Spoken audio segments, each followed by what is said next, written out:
Keller. Here. Warren. Here. And Fisher. Here, please join me in the Pledge of Allegiance.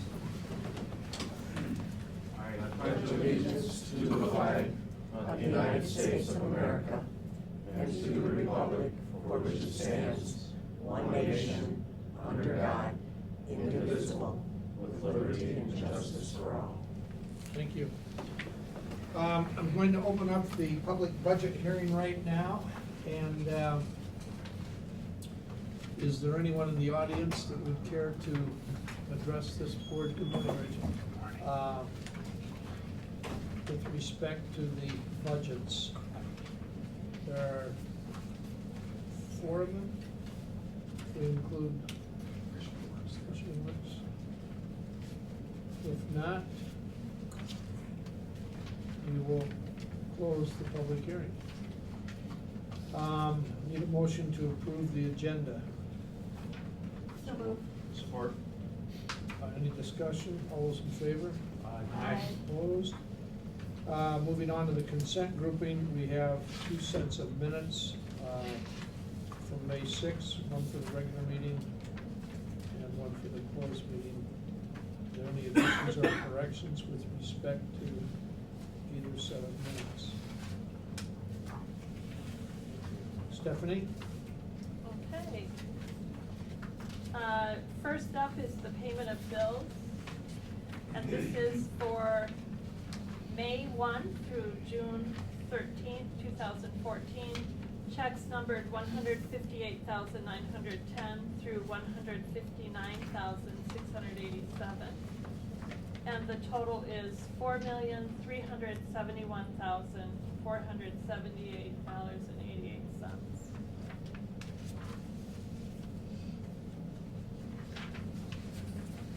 Should I move on to the budget amendment? Yep, please. Okay. First up, we are amending the 2013-14 budgets. If you look first at general education, we have a few modifications to revenue, and this is mainly due to grant funds being carried over into the 14-15 school year. That would include the International Baccalaureate grant and also adult education. Looking at expenditures as well, when grant funds are unexpended in the current year, they are carried over.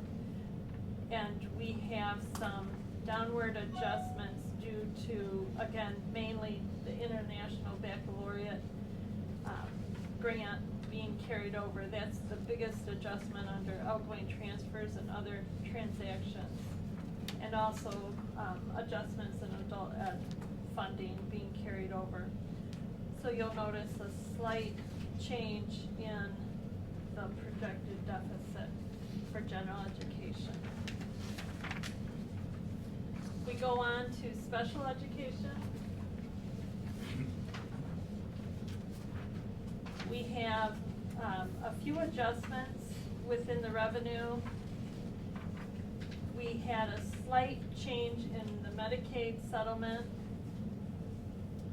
and some carryover in the federal IDEA funds under federal where it was reduced, and also a reduction in incoming dollars for the transportation consortium under incoming transfers and other transactions. On the expenditure side, we have adjusted salaries and benefits to actual. We also had an unfilled speech position and a few reduced building expenses. If you remember, I think it was 2 months back, we had a bid opening for window replacement, and that actually came in lower than expected. So we've got a adjusted amount of a deficit, projected deficit of $347,079 for special education. Moving on to vocational education. There are very few adjustments in the revenue here. State sources are slightly changed due to added cost. And then under the expenditure side, the largest change that I'd like to point out, we had to make a correction in where our parapros are charged and move them from added needs down to pupil support. And that was just a clarification based on the state accounting manual. So there was very, very minor changes in this budget. We have a deficit projected of $580,960. Moving on to Michigan Works, as you know, we still do fiscal, a small part of Michigan Works, mainly just the Beaver Island staff. So they have projected a reduction in their revenue, a slight downturn there, and a matching reduction in staff costs for Beaver Island. But they are projecting ending in the positive. The food service budget, this year we are fiscaling a what's called a 10-cent a meal grant through Michigan Land Use Institute. And we've got revenue projected coming in of $29,200, and those funds will flow out to our local school districts that are participating in this grant. So we've got a slight deficit, $15 projected in this, but we're in good shape with food service. So that's it for 13-14. Before you go there, any questions yet on 2013-14? Okay, thank you. Go ahead. Okay, next up is the 14-15 budget, and we have our levy of 2.9312 mils for your consideration. And then we'll go through, I also have a PowerPoint, but I'd like to go through the budget first, if that's okay. If you look at general fund, again, as I spoke about the 13-14 budget and the IB carryover, you will see it here under local sources where they have increased. So we've got an increase right there, plus we have projected a 1.5% increase in taxable value. We expect under state sources a slight decrease in adult ed funding. And then the largest change you'll see is under incoming transfers and others. There's a decrease, and that's due to the fact that we had some collaboration with Macomb ISD on some rather large math workshops that will not occur this year. Under expenditures, the main adjustment is just retirement and health, and I will talk to you shortly when I show you the PowerPoint about what's going on with the retirement rate. It's increased to over 34%. The largest swing in the general ed budget is under outgoing transfers and other transactions. And again, this is the International Baccalaureate grant. The funds are flowing in under local revenue and then flowing out to our locals under outgoing transactions. So we have a projected deficit of $449,561. Moving on to special education. We look at local sources. Again, we've projected a growth in taxes of 1.5%. Unfortunately, it appears that we'll have a reduction in Medicaid funding of roughly $350,000, so that will more than eat up the increase in taxes. Under state sources, we do have an increased program there, mainly from our state special ed funding, section 52, but also the state is assisting in the buy down of the retirement rate in what's called section 147C and 147D, and I will again show you that shortly in this budget presentation, the PowerPoint. On the expenditure side, we have programmed to add 2 additional AI classrooms that would include 2 teachers and additional teacher assistants. We will have a full nurse position, as well as increased salary and benefit costs are programmed in. So you will see at the very bottom, we've got a projected deficit of $2,073,536 for special education. Moving on to vocational education. With this budget, again, we've got the 1.5% in tax revenue under local sources. We have, this current year, we had support for the early college specialists from NMC and Ferris. Unfortunately, that will not continue for next year, so that's why local revenue is decreased. If you look under state sources, again, it's increased, and that's due to the state buy down of the retirement rate. And then under expenditures, again, we have programmed the increase in retirement and health benefits as well as salaries. That's the main change within this budget. We also have programmed for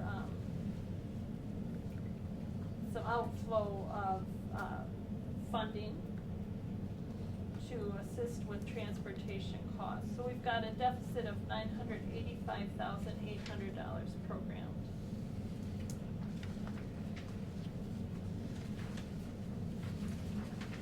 Michigan Works, their biggest change is just the addition of the 147C. Again, those are the retirement funds from the state on the revenue side. And then they have adjusted staff hours and the retirement rate on the expenditure side. So they are relatively stable for next year. And of course, food service, again, we anticipate we'll have the grant funds continue through Michigan Land Use Institute, and that'll just be an inflow of revenue, and then an outflow to the participating districts.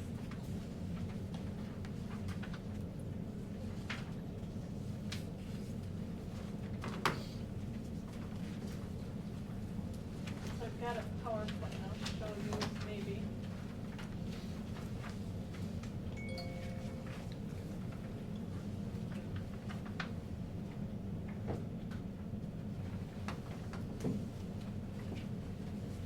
Just to give you a little bit more detail on what's going on with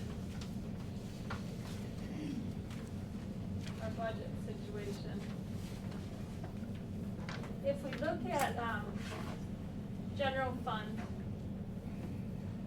we broke it down between the 4 major sources, and we've got 4 years listed here, just so you can kind of get a feel for the history.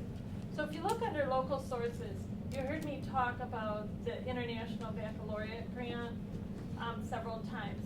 You can see within 13-14 and again in 14-15, the increases in local sources, and that is exactly what that is. That is mainly the IB grant. Under state sources, the increase there is the Great Start Readiness Program. You know, the governor very much supports early childhood. So those are the funds flowing in. And of course, if I had a slide on the expenditure side, you would see it flowing out to our local school districts. Then under federal sources, we are receiving what is called the SNAP Ed grant. And that is supporting health education, mainly nutrition, throughout, I believe it's a 10-county region. And then under incoming transfers and other transactions, you'll notice uptick in 13-14 and a slight decrease in 14-15. We picked up 2 additional schools for business services, Forest area in Buckley, and then Northport for technology services. And to get it started, the costs were slightly higher, and now they should go down slightly for 14-15. This is a little bit better breakdown on the local revenue, just to show you. The lighter green is the tax base. You see how, 1.5% is not much of an increase. But then the darker color above, those are grant dollars. And again, we've been very fortunate in this region to receive the IB grant. Thank you, Dr. Jeffrey.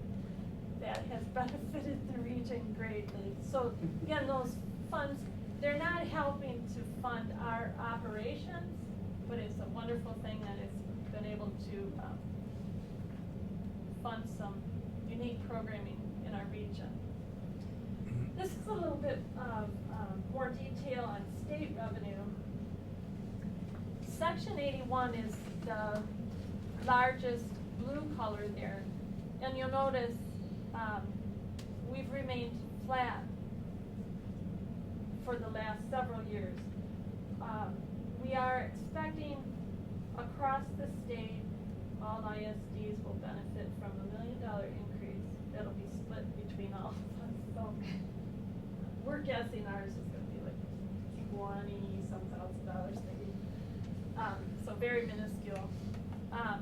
And then of course your grant dollars, I'm sorry, Section 81 was the gold. Grant dollars are the larger blue. And again, you can see how that's increased. And then at the very top, the gray and very thin dark blue under 14 and 15, that is 147C and 147D dollars. And again, the state is buying down the retirement rate. What does that mean? I'll show you, I'll show you at the very end of this. I've got an expenditure slide and it'll connect it all. So with special education revenue, if you look under local sources, notice that in 11-12, how much higher it is. That's Medicaid. We have been trying to explain to everyone in the region that Medicaid funding has stabilized now. We've got a new funding formula, and the days of getting large settlements are indeed over. And this shows it very graphically. So you'll notice in 14-15, the slight downturn. We do expect to have a decrease of around $350,000 there. And we have projected an increase in taxable value of roughly 1.5%, but clearly that's offset by the reduction in the Medicaid. We've got state revenue increasing, and again, that's mainly because of the retirement buy down. And then federal revenue and incoming transfers are pretty stable. a little bit of better detail on the local revenue, where again, we show the Medicaid, the darker blue, how it is very much stabilized. And then the lower is the taxable value increase. Here is a little bit of a breakdown on the state education, special education state revenue.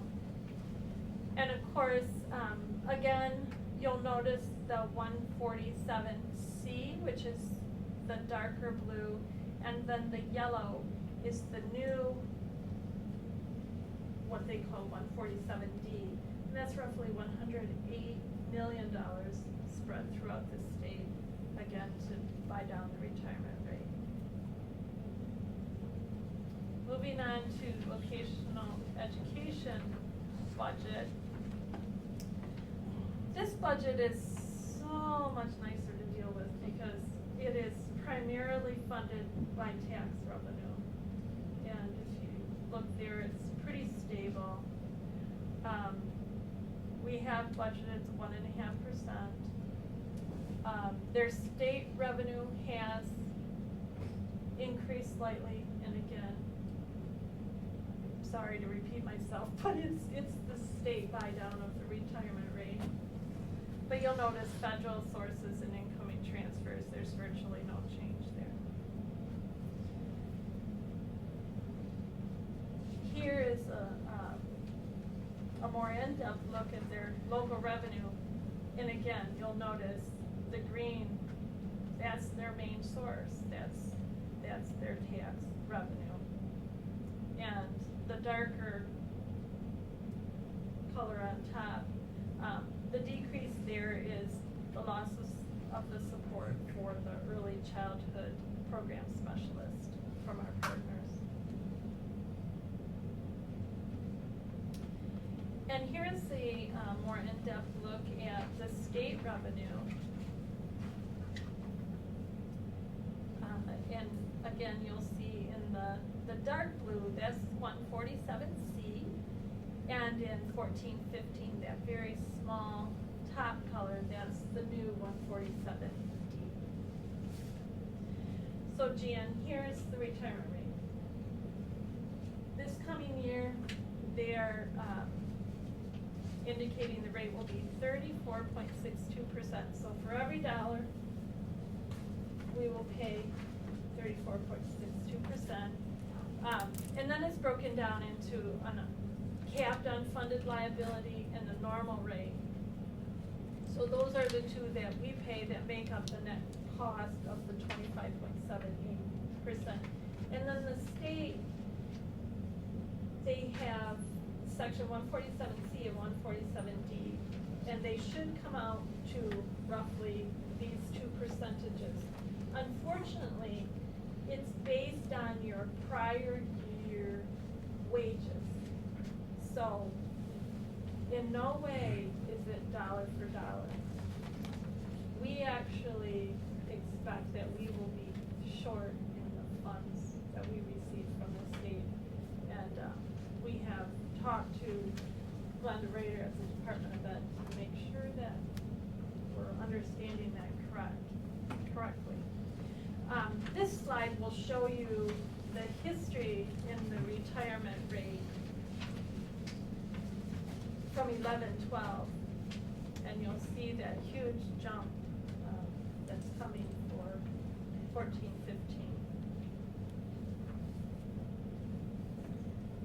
So roughly for our ISD over $9 million. And then of course we wanted to make sure that we all understand what's going on with the insurance caps. The original caps started in 2012. Then of course this year, or the very first increase was 3.5%. And then now, January 2014, it was adjusted to 2.9%. And they also adjusted the two-person Mike had reported that out in his superintendent's report to the board when that happened. So that's just a little bit of a more detailed look at our budget and the history of the account.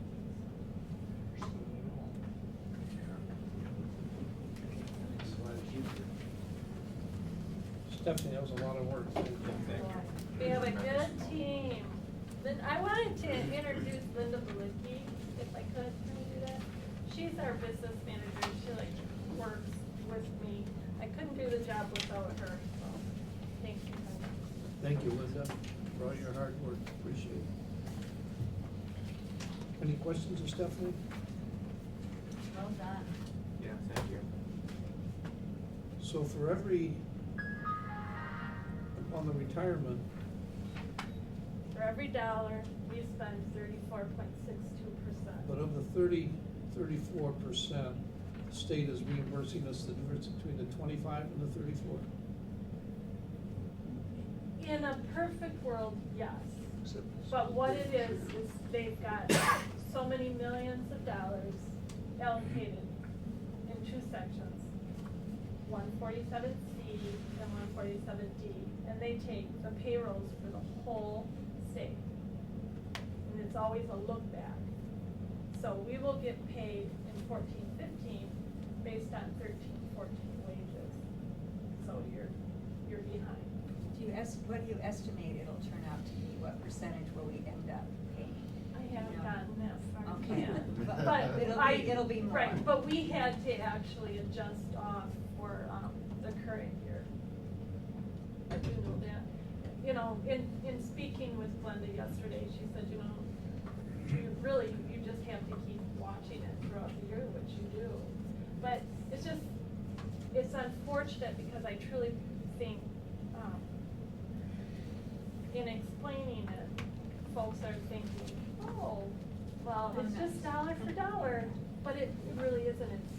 It's added a whole nother complication to budgeting. I mean, I have no doubt that I'm going to come to you next spring and say, well, we had to adjust for the retirement buy-down, but, you know, to tell you today, I have no idea, because we have to wait and see what happens with, salaries. Is But there- at least, you know, we're not paying, in no way are we paying 34.62% net, which is wonderful. Because that would just devastate all schools if we were. So it's nice, we do have a buy down, so I don't wanna appear ungrateful, 'cause that's not my intent. Did they do the buy down for 1 year, or did they? No, this is actually the third year. They started at the very end of the 12-13 school year, and it was really too late to adjust budgets when that finally got worked out. And then this is the first full year, 13-14 is the first full year of having 147C. And to complicate things more, local school districts get what's called 147A as well. So their retirement rate is brought down even more than what ours is. So there's a year lag, Yeah. and we'll get it at least for another year if it's not, unless it's Well, it's re-upped just, continually. it's just to pay, Salaries. to determine what they're going to pay, they look at actual from the year before. And They in didn't cap fairness- the percentage, they do a specific they- allocation to offset. Right, they only have so many dollars Yeah. in the state budget. So it's a math problem. We're up to it. Be mindful that we have a $2 million deficit in our special ed budget predicted for next year too. Yes, sorry. Well, that sort of addresses some of the challenge that's been put forth by those that think we have excessive funds, so. Well, in the fact that Medicaid has leveled out. I mean, for those of you that have been on this board for quite a while, you know that typically I was coming to you with, well, we got this huge settlement, because, you know, the state had held back 10 years.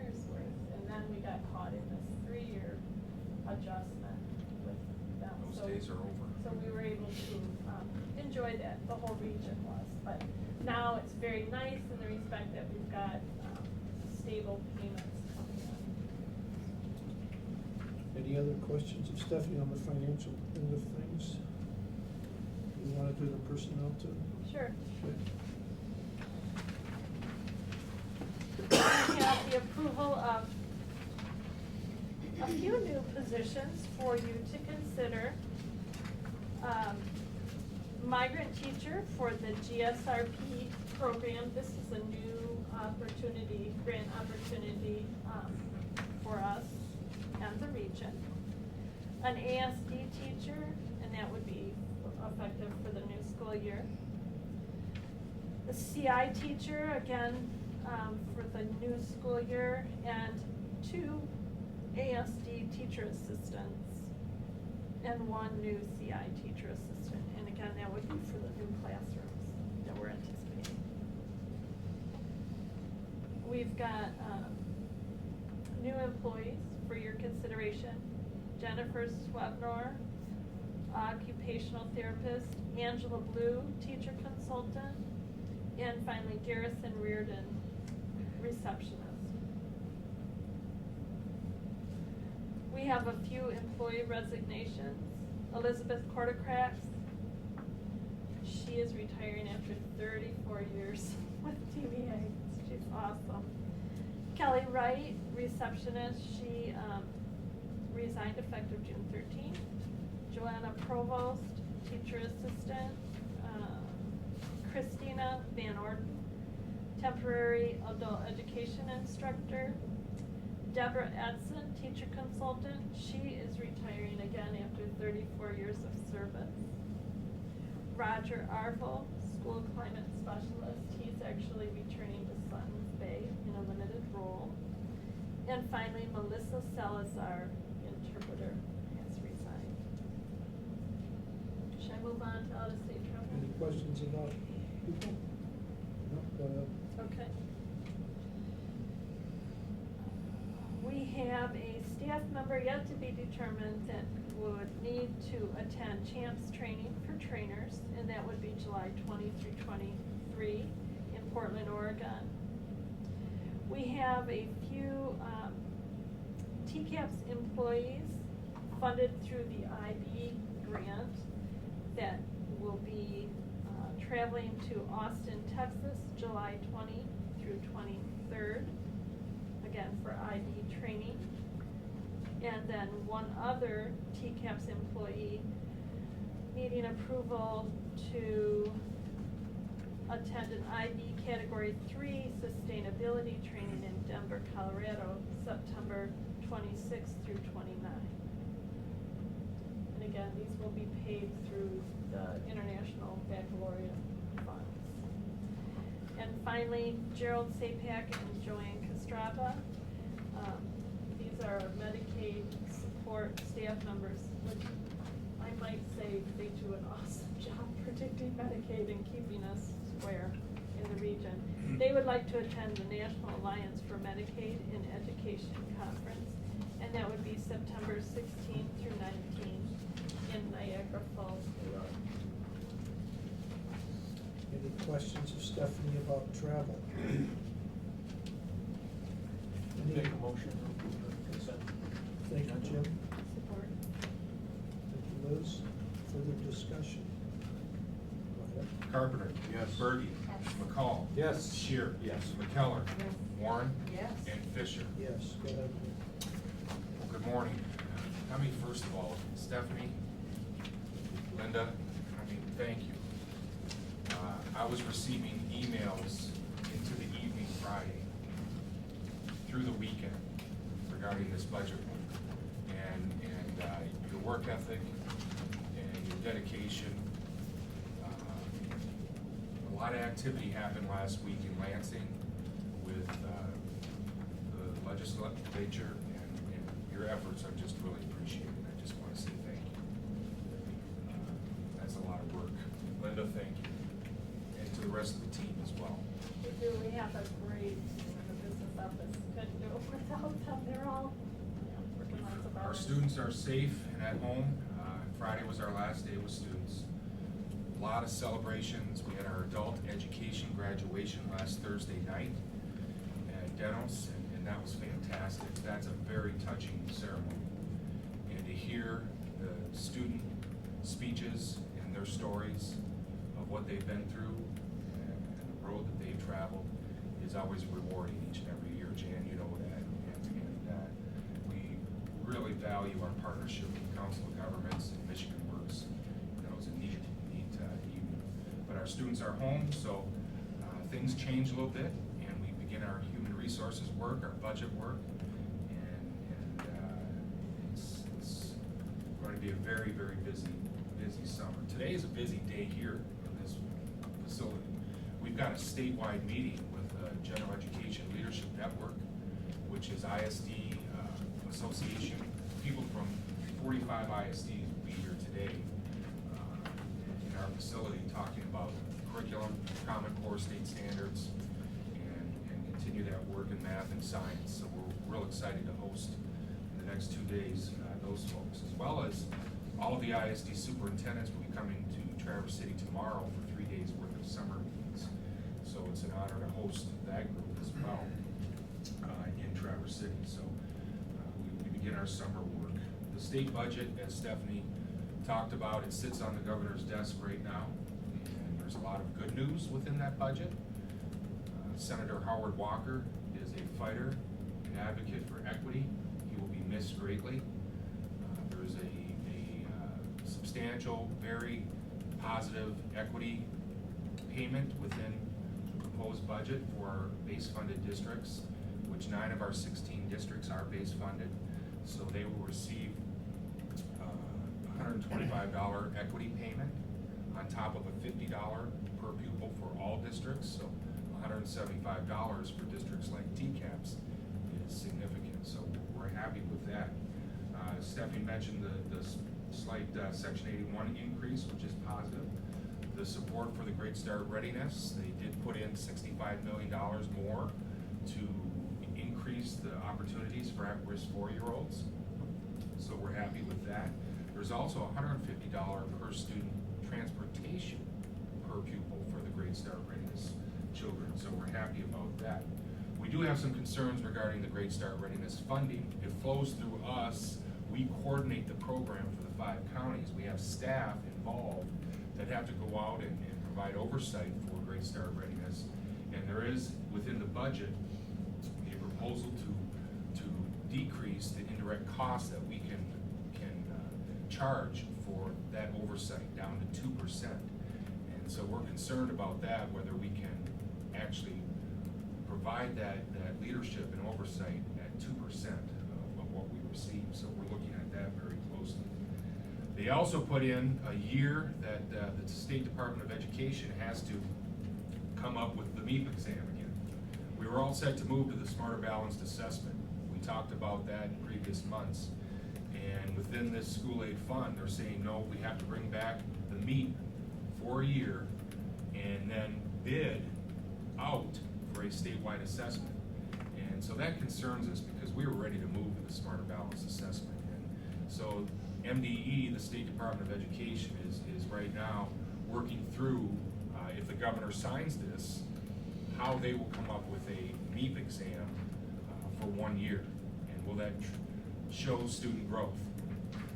Where's all that come from? Well, to be quite frank, we've heard that there's been some lobbying from other national assessments down in Lansing and concerns that the Smarter Balanced, although we've been preparing for it, I think the Senate and the House would like to see this rebid again to allow other assessments to have an opportunity.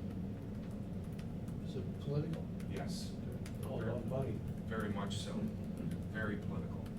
And so it is what it is, and we'll do whatever we need to do. And it'll be interesting to see if the governor signs that school aid fund, because he has been a supporter of the Common Core state standards and the Smarter Balanced. So they've really forced his hand a little bit there regarding that. There's also best practices and performance pay in there for local districts to be able to go after. And there's also $1 million set aside for academic integration for career tech centers. Work that we completed 8 years ago on our own dime. Now the state is putting $1 million out there for other ISDs to align their CTC curriculum to state standards. So we did that work 8 years ago, but it will be nice for other ISDs to have that opportunity for students. So, and lastly, they have in the 2016-17 school year, all districts will have to have 180 days of instruction for students, which is a concern for some districts because that could impact collective bargaining. We have some districts at 170 right now, so they're going to be asking their staff to be working 10 extra days, and that could impact collective bargaining. And we had a really good discussion at our superintendent's meeting last week. Is this an unfunded mandate? Could that be interpreted that way? So we have 182 days of instruction already, so we're in good shape. And our professional staff work 185 days. 182 are instructions. We're in good shape. A couple of other things happening in Lansing. They extended their evaluation bills. They're trying to come up with a new evaluation system, and they've given another year on that. We're deep into the Marzano work. That's got a lot of traction. It's very exciting for the region. So that is for the state, extended for a year. They also passed a Michigan Merit Curriculum bill that allows great flexibility for students that attend our Career Tech Center. For example, there's always been the discussion about Algebra 2. If a student comes to our Career Tech Center, they could essentially waive a year of Algebra 2 by attending the Tech Center, in addition to a foreign language waiver by attending CTC. In addition, if they come to our Agri-Science program at CTC, they would not have to take physics back at their home school. So they're trying to encourage students to enroll in career tech programs, which is a good thing. We have a meeting next Wednesday, June 25th, to continue our strategic plan work with our leadership team. It's a full-day retreat. Excited about that. And lastly, at our superintendent's meeting last week, we said goodbye to President Jeff DeRosa from Mansalona, who served as president of that association, and welcomed our new president, Superintendent Steve Preisel from Elk Rapids. So we won't meet in July or August with that group.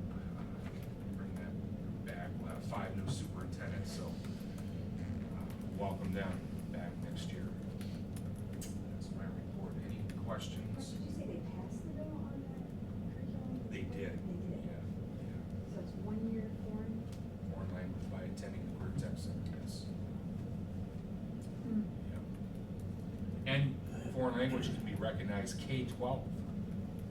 So if you had a foreign language as a kindergartner, that could qualify for the Michigan Merit Curriculum. So they're recognizing that work.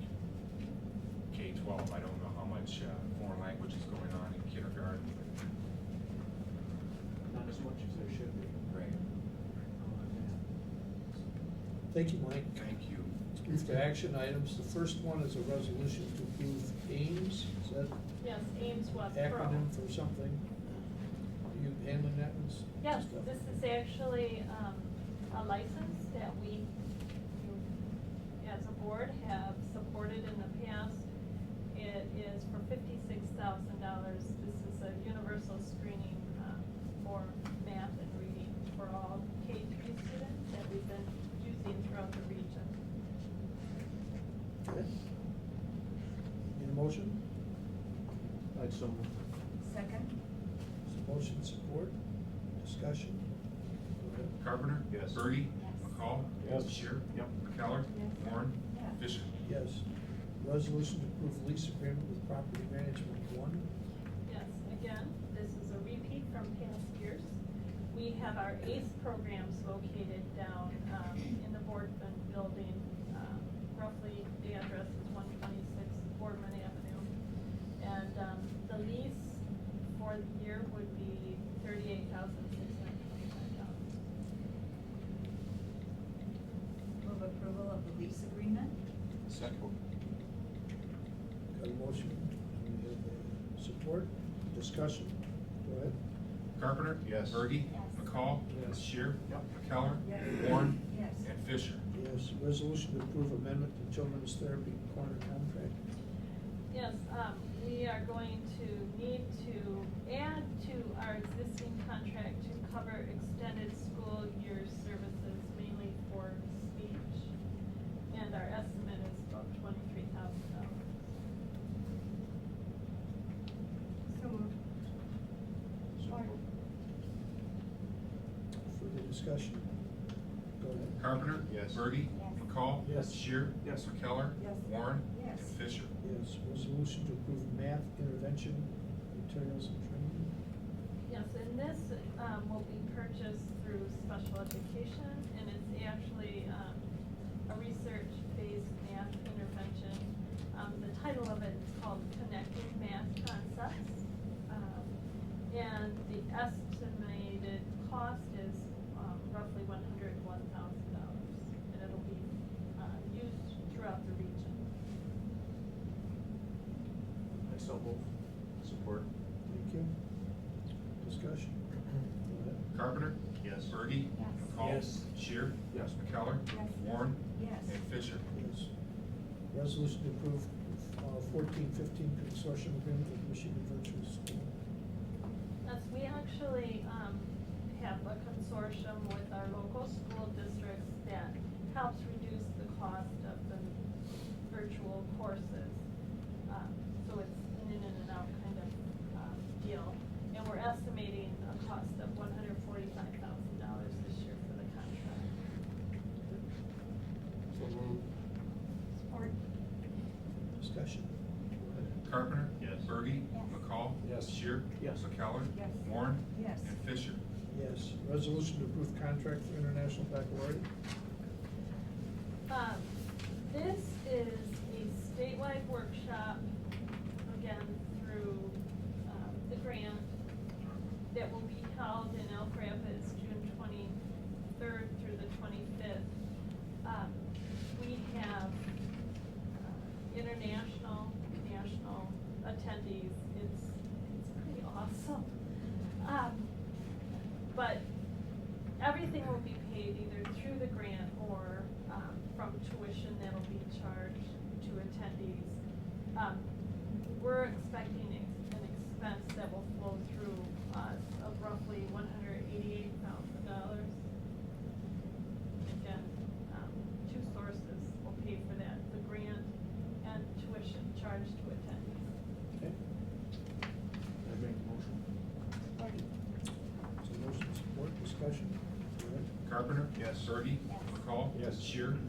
Yes. McKellar? Yes. Warren? Yes. And Fisher. Yes. We're at the public comment portion of our agenda. Is there anyone among you who would care to address the board today?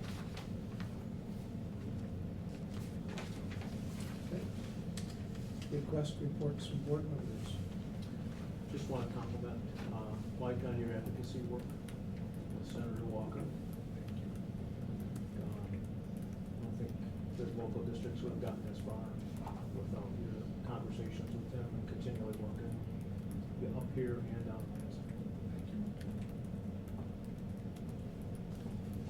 there. Okay, Carol, Yes, good morning. good morning to you all. I just want to close our school year with a few success stories. And we've talked about the peer-to-peer program at West Senior High, and I had Renee forward you some of the data that Deb Nelson collected to support expanding the program. So you can see that the peer mentor surveys indicated overwhelmingly that the students who were mentors thought they benefited from the program, would do it again, would take advantage of opportunities to do it outside of school. Their parents felt the same way, that their students benefited, and would encourage other parents to take advantage of the program. And then the exciting part is that the student recipients, the supported peers, also felt like before and after their participation, that they had more friends, they were more comfortable in school, they liked school, and they thought that they were appreciated as individuals. So that's pretty exciting, and we've talked all about those folks before, and I thank them all again, our partnership with TCAPS and the West Senior High staff and our ASD staff. Kathy Sinnard, teacher consultant, shared with me a story about a young lady, an 8th grader, who could read about 500 words this year and had been treated like a student with cognitive impairment because of her really limited reading ability. And her local school was preparing her with life skills, essentially. And she suffered some real emotional difficulty because of her lack of ability to read. And the staff was ready to say that they were sending her off to high school on a certificate of completion track, which is not a diploma track. And there are difficulties now because those students aren't eligible for, to file for federal assistance for college. They don't, if they go to NMC and are accepted, they aren't entered into a degree program. So we have to think really carefully before we do that for students now. So they really wanted to take a big pause, even though that student was had such limited reading ability. So they really rallied around her, and although they didn't alter the content that the student was required to learn, they altered her output in showing how she had to learn that.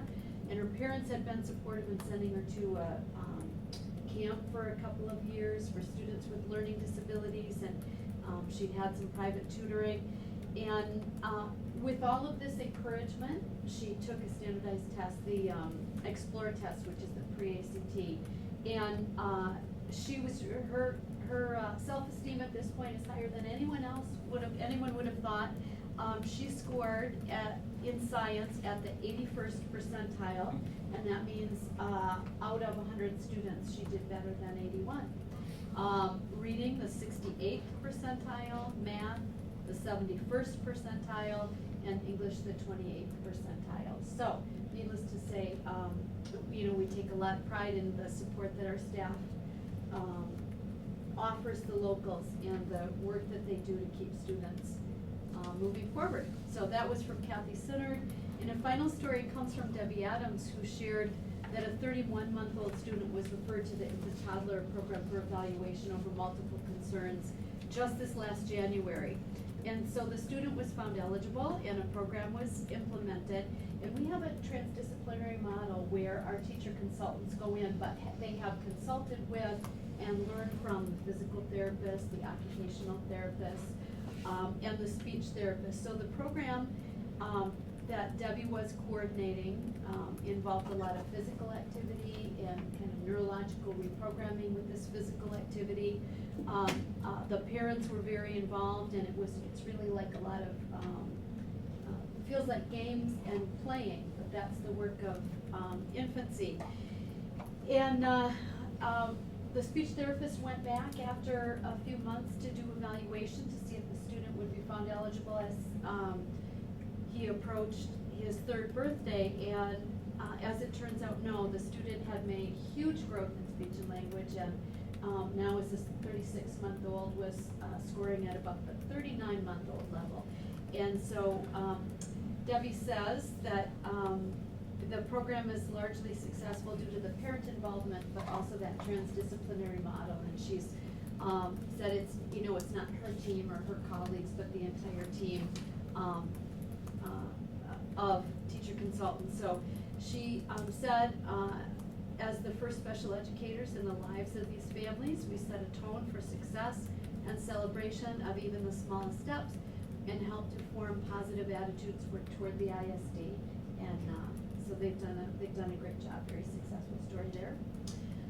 And we, over the course of the summer, have over 40 itinerants who will work collectively for over 100 additional days, providing extended school year services and other summer projects, developing guidance documents, creating and refining process and procedures, developing interventions and tools for their colleagues to use, and so on. And this work is in addition to the summer programming that we do at our center-based programs for students who attend the center programs. So it's going to be a very busy summer. If the 18th might be the end of the regular school year, but it is not for special education. We've got a lot of people doing a lot of things. And I would just say I'm really grateful for the entire staff in special education. They have served their local school districts and the ISD very well, and I'm really, really proud of what they've done and what they'll do this summer. So, thank you. Thanks for that report. You bet. It's nice to hear about some successes too. Pat? We ended our school year with our awards night at the Grand Traverse Resort, which was, I believe it was May 27th. So we were able to give away just under $20,000 in CTC money. There's much other money involved with industry partnerships and post-secondary, but just out of our fundraiser that we do with the golf outing in September. So it's kind of nice to start that year in September with that golf outing and end that school year at the same room, same place by awarding those students with those scholarship dollars. So it was just under $20,000 for those kids. So it was a great night. The Kalkaska Jazz Band, I don't know if you've attended it, but phenomenal job. Every year they start out that ceremony and just did a phenomenal job. Enrollment numbers are coming in. I would estimate that we will be between 1,000 and 1,050 students to start the school year. That's on par with typically where we're at. Mike touched on a couple of the bills that had recently gone through. I don't think that will affect enrollment numbers for this year. However, I think it will definitely affect those numbers for next year, and you could see some pretty big increases there. The construction lab, the grounds, work has started on our construction lab. They've been in there since, I think it was the 9th. Things are taking place in there. Our custodial maintenance has been a big part of it. They had to clear out the whole lab, as well as doing a lot of touch-up in there just to get it prepped for the work crews to come in. But the mezzanine will be constructed along with the offices that will be going into that shop. So we're excited about that as work moves forward. We being the Career Tech Center, will be hosting the CPID Council meeting. CPID stands for Career Education Planning District. They meet once a month. I believe each ISD has a CPID administrator. Ours is Jason. But the last meeting of the year, they like to move that around, so we will be hosting that at the Career Tech Center, and that will allow those from the UP and up north to not have to drive to Lansing for that meeting. So we're excited to get all those people in our building and let them see the great things that are going on at the Tech Center. Cool Tech Camp this year, 6th, 7th, and 8th graders, over 210 attendees. I think last year we were about 147. So we will be jam-packed next week with 6th, 7th, and 8th graders. And then lastly, Kyle Kulanda will be, he's from Glen Lake. He competed in marine technology at the state level, took first. He'll be heading to Kansas City, Missouri to compete at the national level. So we'll look forward to those results and see what he's able to bring back from there. Great. Thank you. Thank you, Pat. Jason? Well, I'm happy to share that we now have 15 of 16 districts on board with the Marzano evaluation model, and Northport will be joining us. So as Mike mentioned earlier, we really do have a lot of traction with this initiative, and we're extremely excited about it. We had a chance to debrief with principals during our principals meetings last month and with superintendents last week on Thursday, relative to how it's going. And sometimes you have those conversations and you're asking, okay, what can we do a little bit of a better job with, and what's going well, and you kind of brace yourself for what the answers might be, and the response was extremely positive during those conversations. That really makes us feel good. So thank you for all your support of that work, and we're looking forward to the results that we expect to follow with this initiative. I also wanted to just talk a little bit about IB. We do have each of our 4 partner districts have either received their candidacy status or will be receiving that prior to the school year starting, which means that we're ahead of schedule in terms of the grant, and it really means that we're doing a nice job with that. That's essentially one step closer to receiving the IB designation, which is our ultimate goal. And the training that you approved for June 23rd through June 25th is really going to be a special opportunity. Typically, staff would have to travel to a major city to receive Category 1 or Category 2 IB training, and we're able to bring that to Northern Michigan. We have people from around the country attending the training, and we have presenters from around the world.